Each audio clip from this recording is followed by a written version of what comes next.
ओम नमः शिवाय। शिवजी सदा सहाय। ओम नमः शिवाय। गुरुजी सदा सहाय।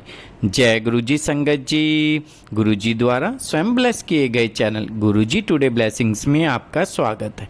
चैनल पर नए हैं तो चैनल को शेयर करें और सब्सक्राइब करें और साथ में लगे हुए बेल आइकॉन के बटन को प्रेस करके ऑल पर क्लिक कर दें ताकि डेली अपलोड होने वाले बड़े मंदिर वाले प्यारे से गुरुजी के सत्संग और ब्लेसिंग संगत जी आप तक पहुंच सकें।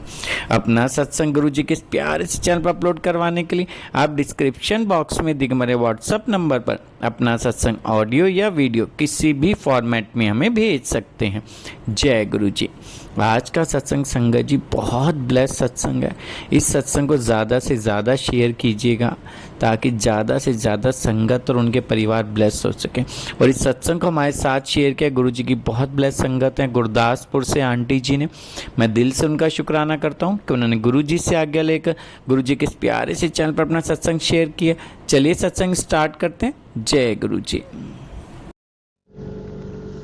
जय गुरुजी। शुक्राना गुरुजी। संगत जी, मैं आज आपको अपना एक सत्संग सुना रही हूँ। मैं गुरदासपुर से हूँ और मैं अपनी बेटी को लेकर बहुत परेशान थी क्योंकि पंडितों ने बोला था कि इसके ग्रह बहुत भारी हैं और इसका बहुत ध्यान रखना पड़ेगा। पहले छोटी उम्र में इसकी संगत को लेकर और फिर उसके बाद इसकी सेहत को लेकर। अब इसकी सेहत को लेके मैं बहुत परेशान थी क्योंकि ये बार बार बीमार हो रही थी।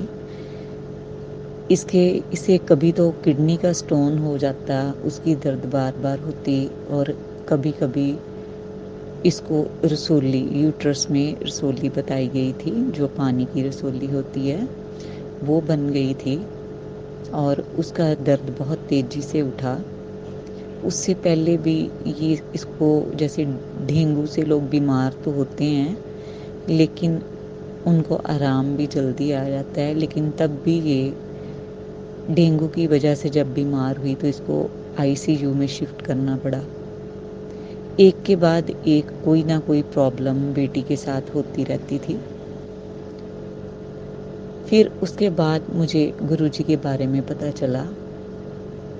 मैंने गुरुजी का 7 जुलाई को पिछले साल 7 जुलाई को पहला सत्संग मनोर पैलेस में अटेंड किया था और मेरे मन में था कि मैं भगवान का भजन कर पाऊँ। ये तो मेरा हमेशा ही रहा है कि मैं अपने सतगुरु जी के चरणों में अपना ध्यान लगा पाऊँ, मैं अपने ईश्वर के चरणों में अपना ध्यान लगा पाऊँ। इस प्रार्थना, इस विनय के साथ मैं वहाँ पे गई थी। और दूसरा, बेटी को लेकर भी मैं बहुत परेशान थी, उसके लिए भी मैंने प्रार्थना की। तो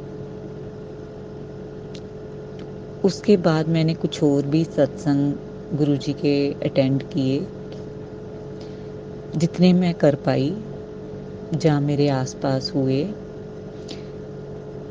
फिर उसके बाद फिर मेरी बेटी बहुत ज़्यादा बीमार हुई। उसका मुझे फ़ोन आया कि मुझे खून की उल्टी आई है। मैं बहुत घबरा गई, लेकिन बाद में ये पता चला कि वो खून की उल्टी नहीं थी। मैं बहुत घबरा गई। मैंने ना गुरुजी के आगे बड़ी प्रार्थना की कि मैं क्या करूं, मेरी बेटी तो बाहर रहती है और मैं यहाँ पे हूँ, क्या करूं इस टाइम।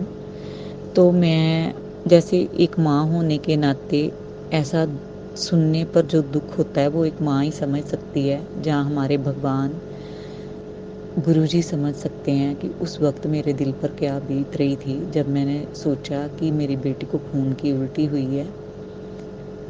तो मैंने फ़ोन खोला तो मुझे एक ही मैसेज नज़र आ रहा था, तू घबराना, सब कुछ ठीक हो जाना है, तू घबराना। पहले मेरे साथ ऐसा कभी नहीं हुआ था। मैं खोलती थी फ़ोन, मैसेजेस भी आते थे, जैसे लोगों ने अलग अलग मैसेजेस पाए होते हैं ना, डाले होते हैं, तो वो मुझे नज़र आते थे। मुझे ऐसा मैसेज कभी नहीं आया था नज़र, कि लगातार यही बार बार, तू घबराना, सब कुछ ठीक हो जाना है, सब कुछ ठीक है।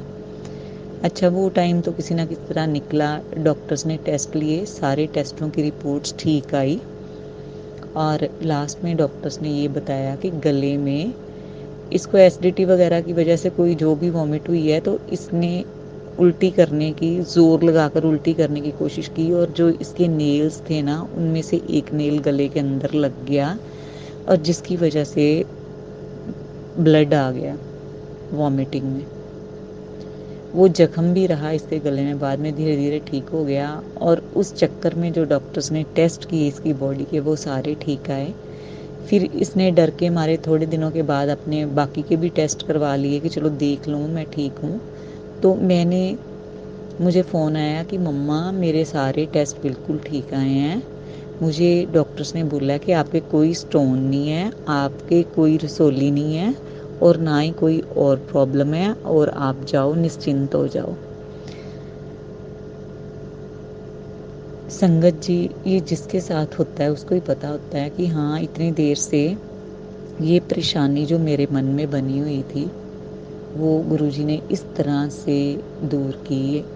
पहले बहाना ही बना, जैसे ये हॉस्पिटल भी गई, बस क्लियर जैसे गुरुजी ने करवाना था कि हाँ अब इसके अंदर कुछ नहीं है। संकट आया होगा, बहुत बड़ा आया होगा, जो गुरुजी ने टाल दिया, मेरा ऐसा विश्वास है।